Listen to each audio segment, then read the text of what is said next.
Medomsley Detention Centre was a prison for young male offenders near Consett in Durham, England from 1961 until the late 1980s, where more than 1,800 living former inmates have reported sexual and physical abuse by staff. Police believe many of the staff belonged to a child sex abuse ring. 7 former officers were jailed for abusing detainees, receiving sentences totaling nearly 34 years. 2 were convicted of sexual offenses in 1990, 2003 and 2005, while the other 5 were jailed for physical abuse in 2019. Context: Medomsley Detention Centre was operated by the Home Office and built in 1960 on what was once a Victorian orphanage. It opened in February 1961 and closed in the late 1980s. It usually held around 70 young detainees, mostly from northern England, and could hold 130. Inmates were aged 17 to 21, and were typically there for their first offense and for a minor crime, the penalty for which would nowadays be a non-custodial community sentence. Detention typically lasted 6 to 8 weeks before release. The site reopened as the private Hassock Field Secure Training Center from 1999 to 2015. In June 2019, plans were proposed to redevelop the site for housing. Medomsley held young males from northern England and Scotland and was one of several prisons intended to separate youths from older criminals, where former inmates have since reported sexual, physical and emotional abuse, leading to addiction and suicide. Short, sharp shock. Policy Detective Adrian Green, who led Operation Seabrook, said Margaret Thatcher's severe, short, sharp shock policy for punishing young offenders may have been used as a cover for abuse by Medomsley officers. The policy involved incarcerating boys convicted of minor misdemeanors in what have since been described as sadistic, brutal concentration camps, where inmates were routinely humiliated and violently and sexually assaulted. Inmates were routinely physically attacked for not saying "sir" when addressing a guard and were often forced to stand naked, visible to guards, for long periods of time. Margaret Thatcher's government argued the policy would deter further crime. David Greenwood, a representative of child abuse victims in detention centers, said detainees only became law-abiding in a minority of cases he was aware of, and the majority have their lives sent down the other path with this kind of treatment, especially with sexual abuse as well. One bereaved relative, whose brother Mark turned to heroin and died of an overdose after being incarcerated for a crime he didn't commit in one such center in Kent, where inmates were always beaten up, said abusive prison guards had the impression this was authorized by Maggie Thatcher, as if they were on direct orders from the Prime Minister to carry out this abuse. Mark was punished for trying to appeal even after the real guilty person confessed. He was forced to stand naked for more than 24 hours while others, including staff, walked past. He is believed to have been sexually abused. Inmates at Eastwood Park in Gloucestershire were constantly subjected to waves and waves of verbal and physical abuse. Inmates were routinely deprived of sleep by constant banging noises, guards talking into the PA system and guards kicking cell doors loudly. During the day, inmates were arbitrarily sworn at by guards and were kicked and punched for frivolous reasons such as insufficiently rolled up sleeves or alleged uncombed hair. Uncomfortable and intimidating guards watched inmates showering. One victim recalled being forced to stand naked upon his arrival along with 2 others, for what felt like hours, while guards stared at them and verbally abused them. More than 30 years later, he still had emotional scars that will stay with me forever. Inmates at Kirkleavington Detention Centre, North Yorkshire, were physically abused on a daily basis by officers who were just sadistic and seemed to enjoy abusing young boys. All inmates were subjected to daily violence and were deprived of food and of meaningful contact with their families, with the contents of letters home being dictated to inmates. One victim who was incarcerated in Kirkleavington as a 14-year-old boy feared for his life and emerged as an anti-authoritarian criminal, from then on viewing authority as the enemy. He said, I went on to spend most of my life in and out of prisons. Wootton Detention Centre, Nottinghamshire, was described as terrifying for everybody. Former inmate James Carey Rice spiraled into violence and repeatedly reoffended when released. The 15-year-old was punched in the face immediately upon arrival for not saying "sir" to an officer. Once inside, inmates had their self-esteem constantly lowered by guards verbally abusing and insulting them and were all beaten, punished, humiliated. Carey Rice recalled children crying during the night. His friend was severely beaten for dancing in a hallway, and less than a month after being released, hung himself. In 2014, Northwest Durham's MP, Pat Glass, criticized the phrase "short, sharp shock" because it created a culture in which a group of people is seen as less than the rest, which is when things start to go wrong. She said the abuse at Medomsley cannot have been happening in isolation and was part of a wider culture of abuse. Abused inmates in Medomsley were sexually and physically abused, spanning several decades from the 1960s to the late 1980s. The physical abuse sometimes resulted in hospitalizations due to severe injuries, including broken bones, wounds and loss of consciousness.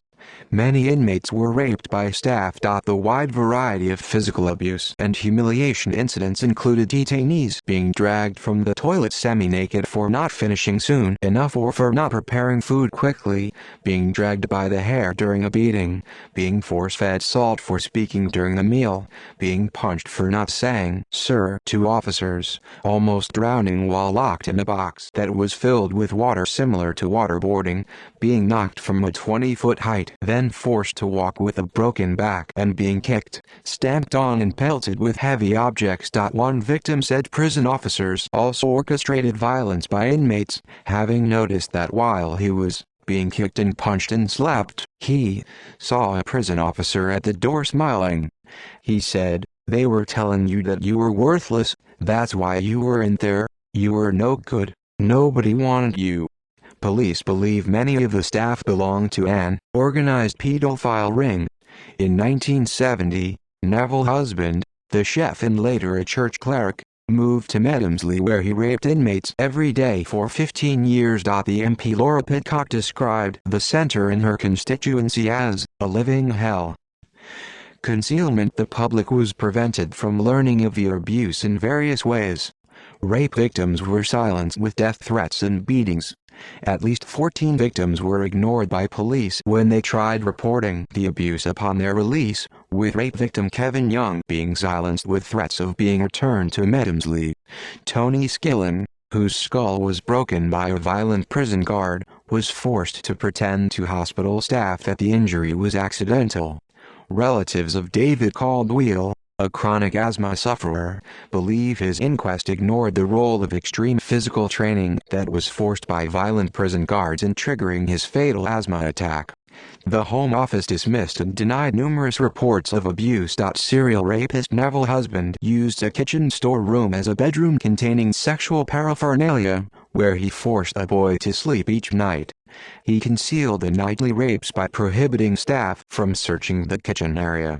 An officer testified, "We knew something was going on. He, Husband, used to keep a boy behind in the kitchen at night. We always felt sorry for that boy." In 2019, Operation Seabrook's lead investigator Detective Adrian Green found it likely other staff at Medomsley were aware that physical and potentially sexual abuse was occurring and kept quiet about it. He added, "They should have intervened and shame on them." Detective Green warned, "If I got any evidence to suggest cases of cover-ups, I would be looking to prosecute." Investigations: 2 police investigations led to 7 former officers who abused Medomsley detainees being jailed for nearly 34 years in total. Operation Halter saw serial rapist Neville Husband jailed in 2003, followed by Leslie Johnson in 2005, both for sexual abuse. Their sentences totaled 16 years. Operation Seabrook resulted in 5 former Medomsley officers being jailed in 2019, all for physical abuse, with sentences totaling nearly 18 years. Operation Halter. Operation Halter was a police investigation into sexual abuse of young inmates in Medomsley Detention Center, which resulted in Medomsley officer Neville Husband being convicted in 2003 of sexually abusing 5 young inmates. He was jailed for this in February 2003 for 8 years and jailed again in September 2003 for 2 more years for sexually assaulting another 4 inmates. Medomsley officer Leslie Johnson was subsequently jailed in 2005 for 6 years. Lead investigator Detective Simon Orton said in 2003, "There could be a lot more victims of Neville Husband. But I would anticipate there are people who have put it behind them and would simply want to leave it that way. We will have to respect that." Detective Orton added, "I can only surmise how many other people have been through his clutches." Operation Seabrook. On the 14th of August 2013, police reopened investigations into historical abuse of young inmates in Medomsley Detention Center, naming this new investigative phase Operation Seabrook. It had 3 aims: to provide victims with support, so they are in a better place to fully understand the abuse in Medomsley, and to gather evidence against and prosecute living abusers. In March 2019, Operation Seabrook resulted in 5 former Medomsley officers being jailed for physically abusing detainees. The 5, Christopher Onslow, John McGee, Brian Johnson Greenwell, Alan Bramley and Kevin Blakely, received jail terms totaling 17 years and 11 months. The investigation was carried out by 70 detectives from Durham Constabulary. Each detective interviewed and collected statements from a different group of victims. Its leader, Detective Superintendent Paul Goendry, said they were experienced detectives, with many of them specially trained to deal with victims of sexual abuse. Launching the investigation, Detective Goendry said the detectives will go to see our victims in person, wherever they are, answer any queries they may have and steer them towards the appropriate counseling services if they need them. This will be a lengthy process, but I am confident we have the resources in place. Counseling was offered to victims by The Meadows, a nearby sexual assault referral center. Detective Goendry promised to put victims at the heart of the inquiry and asked for new information about Medomsley and any abuse that occurred either inside or when inmates were taken off-site. He said Operation Seabrook would go where the evidence takes us, and that every avenue will be explored and we'll do our utmost to bring perpetrators to justice. He warned that any officers who ignored evidence about a pedophile ring would be traced and investigated. John McCabe was extremely thankful for the victim-centered investigative approach taken by Durham Constabulary, saying everything they are doing is victims-focused. They have done so much for the other victims and it means a lot to me, and when you look at the network of help they have put in place, it is totally unbelievable. Rod Jones, who was abused in the 1960s, said because the investigation was so late, the majority of prison officers who did this are now probably dead or are in their 80s and 90s, and he would never receive justice. Within months of the investigation's launch, Goendry said seasoned detectives have found it quite traumatic dealing with the experiences of these victims. By March 2014, Goendry expressed shock at the sheer number of victims who have come forward, and said his team had growing evidence of an organized pedophile ring, and a brutal regime where violence was both extreme and routine, which ruined lives, leaving some traumatized victims unable to work or even leave their house. By February 2017, 1,400 victims had reported sexual or physical abuse to Operation Seabrook. 32 suspects were identified and 32 files were provided to the Crown Prosecution Service. By November, 7 were charged and a further 6 were warned they could be charged if any new evidence emerges against them. The Crown Prosecution Service explained that some other abusers were no longer alive or were too difficult to identify. The 7 charged men were released on bail. All faced charges of physical abuse and 4 were also charged with sexual abuse. They denied every charge. In August 2018, A further 11 faced no action because of insufficient available evidence. The 6 former Medomsley officers who received warnings remained under investigation. The investigation was made difficult by some victims not recalling names of abusers or only knowing their nicknames, by victims' backgrounds, and by the length of time since the crimes. The detective now leading the investigation, Chief Superintendent Adrian Green, explained that perpetrators were identified by showing victims old photographs of Medomsley staff and timelines of nicknames. He said, "It becomes difficult to turn these things into evidence." 71 victims appeared as witnesses in 3 trials in 2018 and 2019, in which 5 men were convicted of frequently physically attacking boys in Medomsley, causing severe bruises, bleeding, broken bones and unconsciousness. After the trials, Judge Howard Croson praised the courage of all victims who reported the abuse. In March 2019, Detective Green said all 5 convicted abusers had a lifelong impact on their victims, having devastated their quality of life and their ability to cope going forward. He said, "It's never ending for those individuals. And one of the important things is that this has allowed them to have a voice, for them to be heard. Many of these people are very badly damaged by what occurred, and that's devastated their lives." He hoped victims found some solace in reporting their stories to police, being listened to, and that the issues at Medomsley are being discussed in public. Detective Green described Operation Seabrook as incredibly long and complex, having taken more than 5 years. Far more victims had reported abuse than expected, and he praised their courage, saying, "It is not easy to relive such distressing incidents." He was extremely proud of the investigators who worked extremely hard and were dedicated people. 23,280 documents have been gathered and the investigation cost £1 million. Detective Green expected further charges imminently, and asked other living victims, including those who have suffered abuse in other establishments, not just Medomsley, to contact Durham police. Media restrictions. News organizations were prohibited from publicizing any of the verdicts or charges in 3 trials stemming from Operation Seabrook due to court-imposed reporting restrictions, until the final verdict was delivered in March 2019.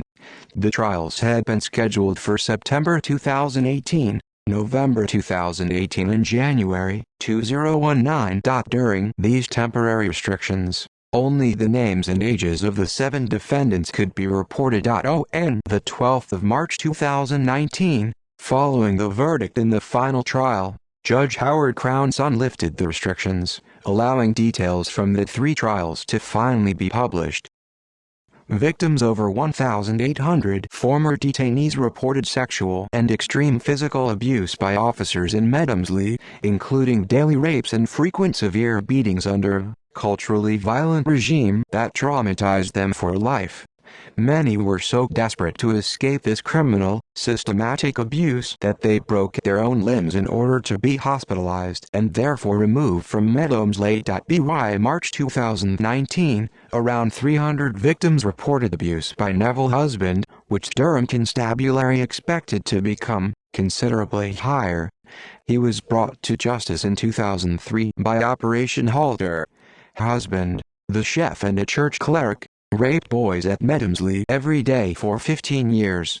One of his victims, Dave Stoker, said he felt so disgusted, dirty and ashamed that Husband had successfully intimidated him into silence that he turned to alcohol, and he later died of cirrhosis of the liver. 71 victims testified in 3 trials in 2018 and 2019 stemming from Operation Seabrook, in which 5 former Medomsley officers were jailed for physical abuse. The 71 witnesses described frequent physical assaults by officers that caused injuries such as broken bones and black eyes. When jailing 3 officers, Judge Howard Croson said victims felt they could not complain, and those who did were told that to continue their complaints could result in a return to Medomsley. During victim impact statements, one victim, who described Medomsley as hell on earth, said it left him taking antidepressants for 30 years.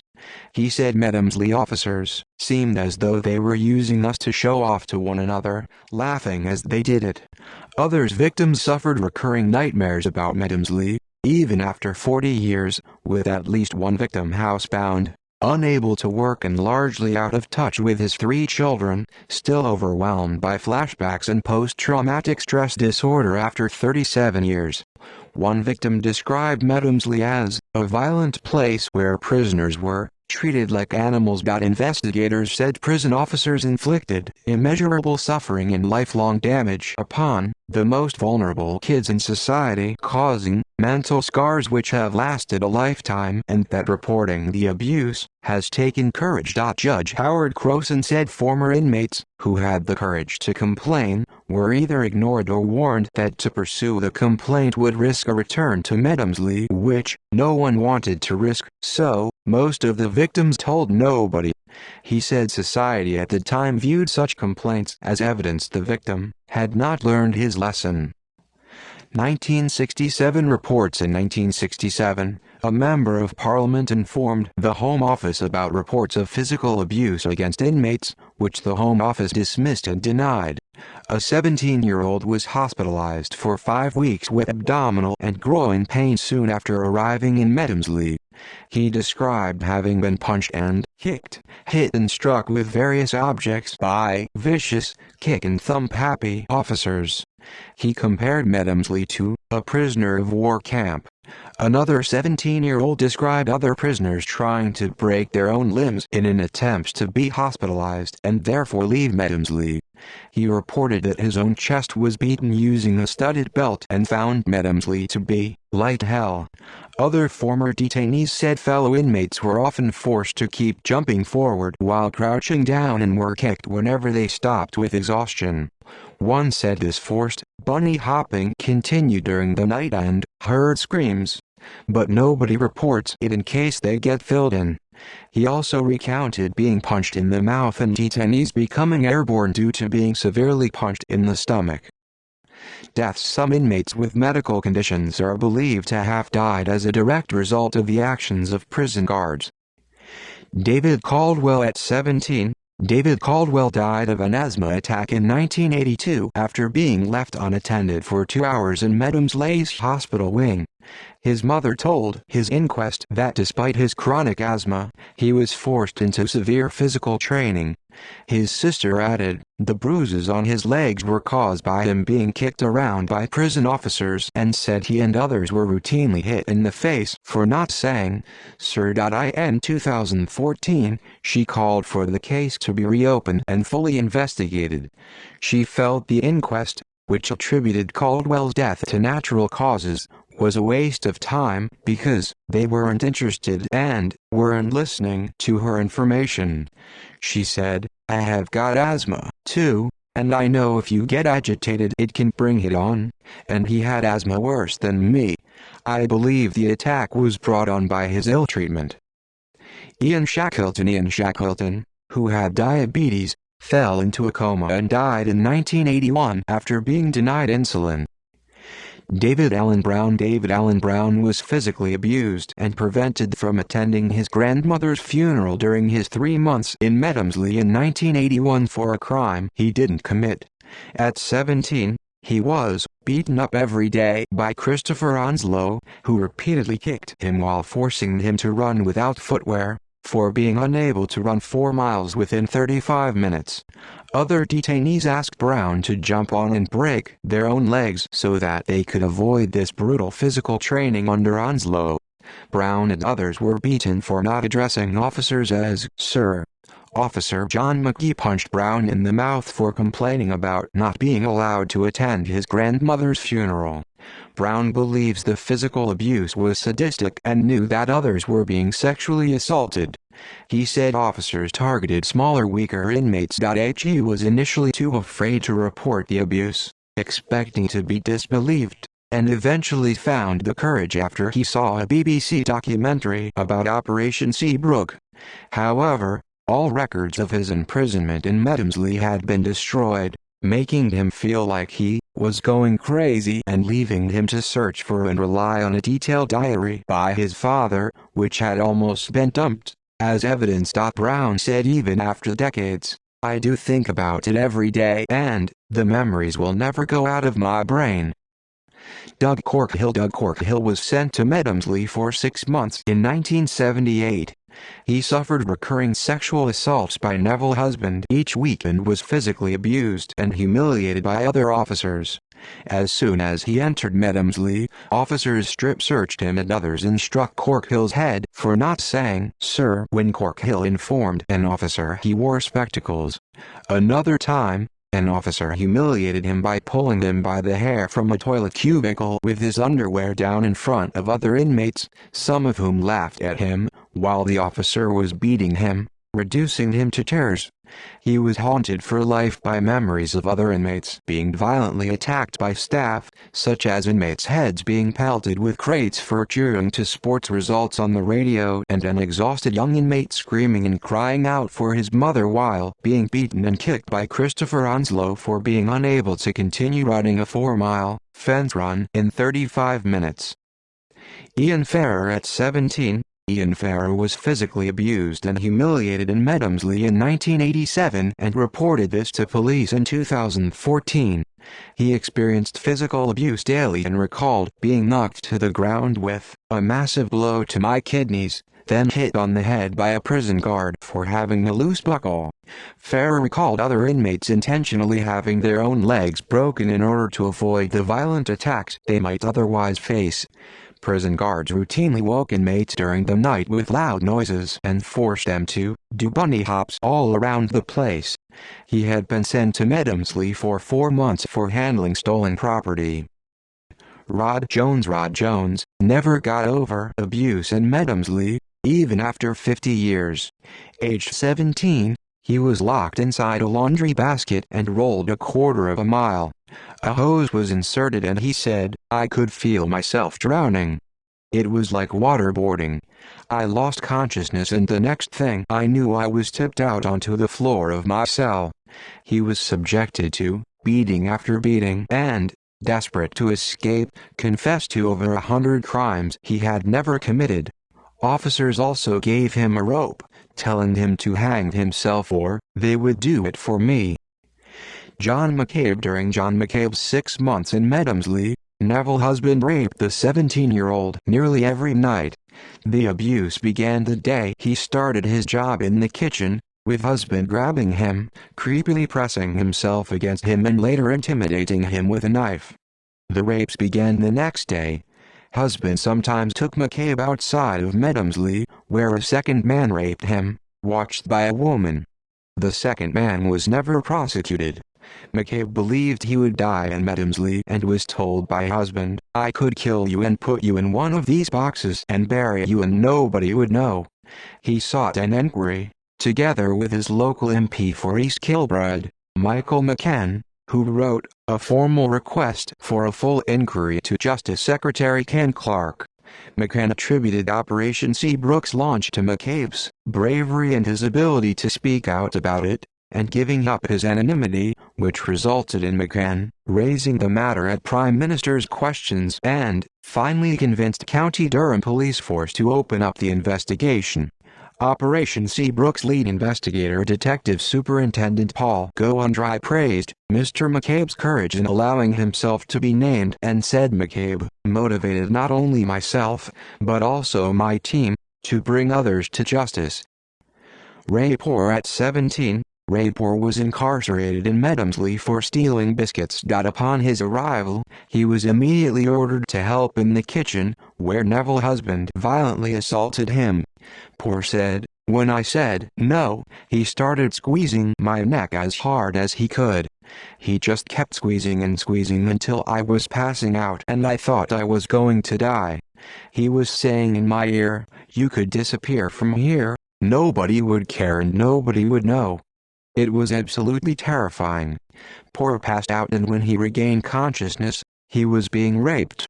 He was too frightened to tell anyone. He was raped again the following day and said, from then on it just got worse. Being raped by Husband, became part of the routine of the day. He didn't resist because he didn't want to die. He believes other prison guards knew about the abuse and chose not to stop it and said, "We knew we couldn't turn around to them and complain to them about what had happened with husband because they were part of it. They were the ones that were kicking us about every day. You had nobody to talk to." Tim Newell, Medomsley's governor from 1978 to 1981, said, "If staff knew about the abuse taking place, I am very concerned they let the abuse continue. Poor was humiliated by being awoken and made to run to the showers, bunny hopping while naked and being kicked. In the years following his incarceration in Medomsley, Poor suffered a nerves breakdown and almost jumped into a swollen river in a suicide attempt. He had thought everyone was a pedophile and, on becoming a father, struggled with an overwhelming terror of his own children being raped. A year after the birth of his son, he was unable to work properly, drinking heavily, sinking into debt and suicidal. He only survived thanks to support from a friend and from his wife. He reported the abuse to police after husband's initial conviction in 2003. Poir remained affected by Medomsley ever since husband's abuse, saying after 40 years, "From the moment I wake up I'm thinking about Medomsley until the minute I go to bed, and it's ruined my life, it's completely ruined it." Eric Sampson, who was abused in Medomsley when he was 17, said it was a hellhole, worse than a concentration camp, run on violence, every day, morning, afternoon and night, and the most shocking, horrible place I've ever been in my life. He had been prevented from disclosing the abuse by threats of death.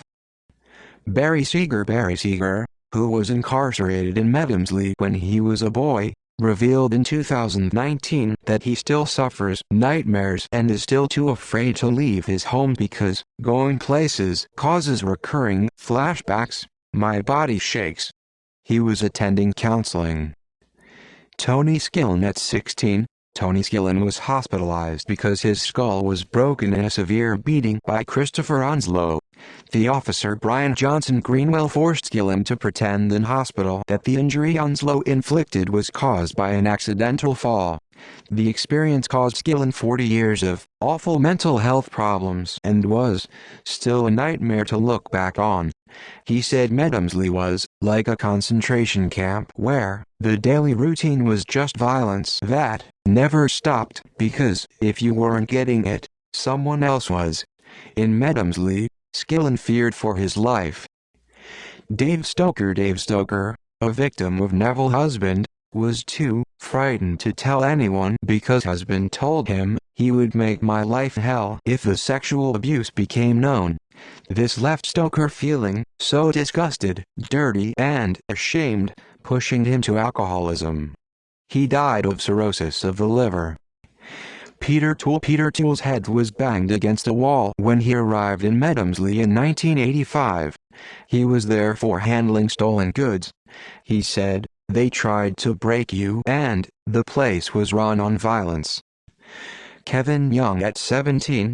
Kevin Young, who spent his childhood in care, was incarcerated in Medomsley in 1977 for possessing a 12-pound stolen watch that his brother gave him. Neville's husband began sexually abusing him almost immediately and it soon escalated. Within days what started as light touching and pressing himself against me very quickly escalated into situations where he was forcing me to go upstairs to a storeroom area. He would lock me in the storeroom area and uninterrupted would carry out what I've always described as torture. Husband tied him up, blindfolded him and raped him nearly every day. Some days, Young was gang raped at husband's home. Husband responded with death threats to Young's pleas for him to stop. Young was repeatedly told I could be found hanging in my cell, which he believed because that year 2 boys had been found hanging in their cell. I was in fear of my life. The day he was released, Young tried to report the abuse to police, showing an officer's strangulation marks on his neck, who replied that making such a report against a prison officer was itself a criminal offense.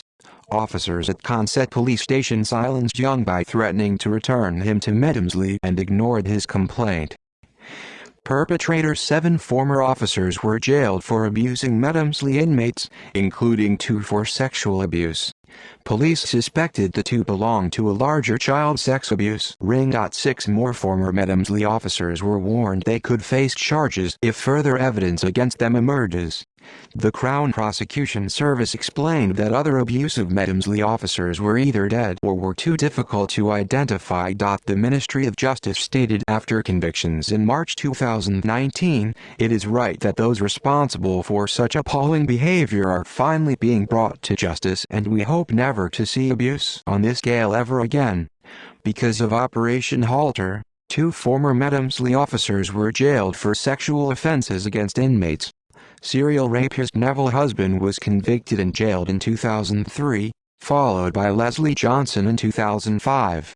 Their sentences totaled 16 years. Under Operation Seabrook, 5 more officers, Onslow, McGee, Bramley and Blakely, were convicted in late 2018 and early 2019 of physically abusing inmates and received prison sentences totaling nearly 18 years. Judge Howard Croson said officers frequently punched and stamped on inmates, which went beyond what legally permissible even in those days and amounted to criminal misconduct. Operation Seabrook's leader Detective Adrian Green said Medomsley officers abused their position, inflicting immeasurable suffering and lifelong damage. He said more abusers remain at large and that he would be looking to prosecute those who covered it up. Neville Husband, the chef and later a church cleric, raped boys at Medomsley every day for 15 years and silenced his victims by threatening to kill them. He received 2 prison sentences in 2003, totaling 10 years. The first was for 8 years in February 2003 for indecent assault, 10 counts, and buggery, against 5 boys. When sentenced, he was expressionless and his victims were visibly relieved. The second was for 2 years in September 2003 for sexually abusing another 4 young victims. Judge Esmond Fawkes told Husband, "You and others like you helped cause their damaged personalities. Up until now, they never thought anyone would believe them." He worked in prisons for 27 years, 17 of which were in Medomsley where he ran the kitchens, beginning in 1970. His sentences in 2003 were for sexual abuse he perpetrated there from 1974 to 1984. Husband was investigated under Operation Halter. Its leader, Northumbria Police's Detective Inspector Simon Orton explained in 2003, "There could be a lot more victims of Neville Husband, but I would anticipate there are people who have put it behind them and would simply want to leave it that way. We will have to respect that." Detective Orton said, "It is clear that this man forced himself on the young men in his charge. I can only surmise how many other people have been through his clutches. I think the sentence was entirely appropriate and reflected the abhorrent nature of the breach of trust he perpetrated all those years ago." Prison Service Director Sir Martin Nare apologized to Husband's victims, without reservation, saying, "We should have stopped him much earlier." Husband's victims were 16 to 19-year-old inmates who he chose to work with him in the kitchen. Sometimes he blatantly sexually assaulted them there and sometimes he brought them elsewhere and secretly abused them. He hid alcohol in the kitchen and used a kitchen storeroom as a bedroom with sexual paraphernalia where he forced a boy to sleep each night. He prohibited staff from searching the kitchen area. Lead investigator Detective Paul Goandry said any detainee who worked for Husband in the kitchen would almost certainly be raped or sexually abused. Husband targeted boys who spent time in care and were unlikely to have family support. One victim, Kevin Young, described him as one of the most power-crazed men I have come across, and I have met some violent people. Husband tied up and blindfolded Young, ordered him to strip naked and took pornographic photographs of him. A victim described being assaulted by Husband every day, with Husband apologizing each time and promising not to do it again. The victim said, "The more I complained, the worse it got, and during each attack, he pleaded with Husband to stop." Husband responded by promising not to do it again and threatening that the boy could be found hung in a cell if he dared tell anyone. Husband also overpowered a victim by threatening him with a knife. In 2007, the Crown Prosecution Service refused to prosecute husband for abusing a boy in Dearbolt Youth Offenders Institution, saying charges would be not in the public interest. While working in Medomsley in 1985, husband was caught with pornography and sex toys in his locker and moved to Franklin Prison, facing no further action. He had also been investigated for smuggling pornography into a prison a decade before starting in Medomsley and was arrested in 1969 for possessing pornographic images of teenage boys while working in Portland Borstal, Dorset. He faced no action after claiming these pornographic images were research for a book. The images included photographs of boys in Portland Borstal and sadomasochistic images of boys. Husband was married with one child. After he finished working in prisons, he became a minister at the United Reformed Church and ran 2 churches. He kept thousands of child pornography images on computers in his home and church office along with sex aids and sexually explicit novels and videos. His release from prison in 2009 alarmed victims. When he died in August 2010, victims expressed relief, with one saying he would always have been a risk as long as he was alive. By March 2019, there were around 300 allegations against husband, which Durham Constabulary expected to become considerably higher. Leslie Johnson's jail sentence in 2005 was 6 years for sexually abusing Medomsley inmates. He also received a suspended sentence of 9 months in 1990 for sexually assaulting a boy in Medomsley and a second boy elsewhere. Johnson was previously arrested at Medomsley in 1985. He worked in Medomsley as a storeman. Johnson told a trial Neville husband had given a boy to him. Johnson died following his release from prison. Christopher Onslow, nicknamed The Machine, was jailed in 2019 for 8.5 years for grievous bodily harm, GBH, wounding to inflict GBH, misconduct in public office, 2 counts, both relating to physical abuse, and actual bodily harm, 3 counts. He submitted an appeal against this conviction. One victim, David Allen Brown, said it should have been 18.5 years for Onslow. His conviction for grievous bodily harm was for knocking an inmate from a height of 20 feet, breaking his back. When this overweight inmate became stuck on an obstacle course net, Onslow and a second officer pelted him with rocks and bricks, causing him to fall backwards 20 feet to the ground, crushing 3 vertebrae. When the injured inmate screamed, Onslow shouted, "Shut up, you soft bastard, there's nothing wrong with you." An officer forced him to get up and walk in extreme agony to the medical room. His injuries were so severe that he spent weeks in a body cast. Onslow's conviction for wounding was because he whacked a teenage inmate in the face with a boot, breaking his nose and causing lasting scars, walloped his head again, tearing his ear, then pelted him with heavy medicine balls.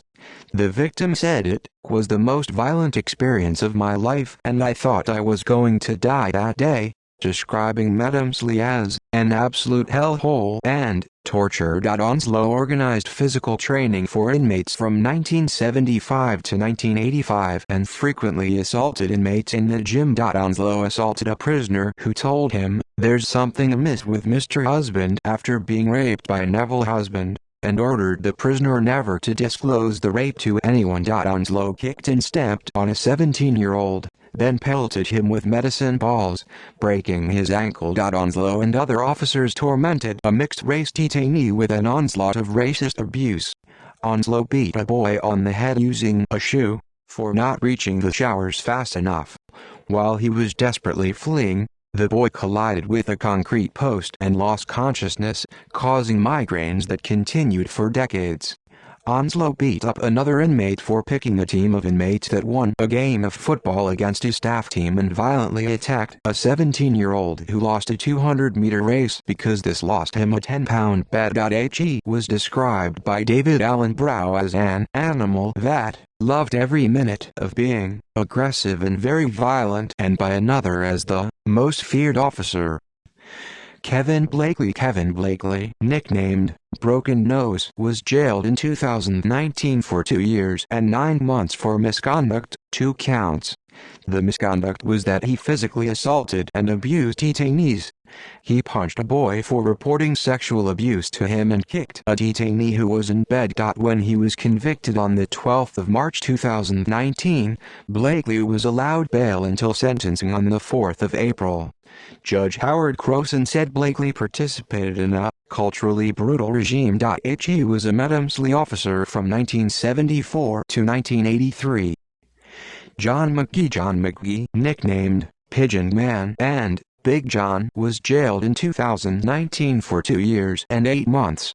He was convicted of actual bodily harm and of misconduct. He submitted an appeal against these convictions. He was acquitted of sexual offenses. He punched a much smaller teenager's face and burst his nose, causing a shock so severe that he soiled himself. McGee forced the teenager to bunny hop along a corridor to a shower. He was described by David Brown as horrible, a big bloke, and always beating you. Brown was punched in the mouth by McGee for complaining about not being allowed to attend his grandmother's funeral. He was an officer at Medomsley from 1975 to 1982. Brian Johnson Greenwell, nicknamed Puppet, was jailed in 2019 for 2.5 years. A jury found him guilty of misconduct and not guilty of a sexual offense. He remained expressionless while he was being sentenced. He dragged an inmate from the toilets who was half naked for not being fast enough when preparing food. He was a chef and a discipline officer in Medomsley from 1973 to 1988. Alan Bramley, nicknamed Bong Ai, received a 1.5-year prison sentence in 2019 for misconduct in public office. He punched a detainee for supporting the Sunderland football team. When he was convicted on the 12th of March 2019, Bramley was released on bail until his sentencing in April. He was a Medomsley officer from 1973 to 1977. Calls for an inquiry from around 2002, Kevin Young and other victims have called for abuse in Medomsley to be investigated by a full public inquiry. When Operation Seabrook began in 2013, he said, "Nobody listened to our calls for an inquiry. I hope the police do the job now." In 2014, Northwest Durham's MP, Pat Glass, sought a parliamentary inquiry into historical abuse of young detainees.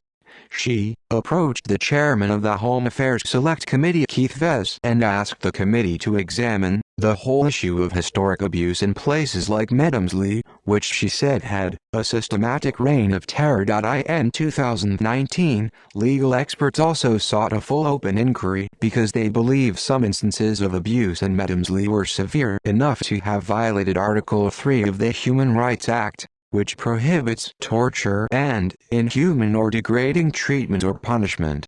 They said the authorities' failure to stop the abuse was another cogent reason for an inquiry. Johnny Hall, a solicitor in the student law office in Northumbria University, said not holding one shows lack of respect for the human rights of vulnerable people and fails to uphold the rule of law. He said a public inquiry is needed to get to the heart of how it was that they could perpetrate such violence against the inmates for such a long period of time. The law firm Ben Horbell wrote to Home Secretary Sajid Javid with a 16-page letter seeking a public inquiry into Medomsley abuse. The firm's Andrew Freckleton said, Medomsley was an institution in which physical and sexual abuse were commonplace. Those convicted were the tip of the iceberg. In April 2019, the law firm Ben Horbell also asked the chairperson of the independent inquiry into child sexual abuse to review the limit on its scope that restricted this inquiry to sexual abuse of children. Johnny Hall, from the Student Law Office in Northumbria University said this limit on its terms of reference makes the inquiry unable to inquire in detail into well over 1,000 survivor accounts of sexual abuse in Medomsley for those over the age of 18 and physical abuse for any child or young person in Medomsley. In May 2019, the MP Laura Pidcock joined the call by asking Prime Minister Theresa May during Prime Minister's questions, "Many of the victims are not covered by the inquiry into child sexual abuse because of their age. We need to know what happened at Medomsley, we need justice for survivors, and we need to make sure it never happens again. Will the Prime Minister please say we can have an independent public inquiry into the abuse at Medomsley Detention Centre?" The Prime Minister was surprised that these Medomsley victims weren't able to be covered by that inquiry and said, "I will certainly look at that issue." See also independent inquiry into child sexual abuse. References. External links: Medomsley officers guilty and jailed. The UK database: Medomsley Detention Centre, County Durham. The UK database.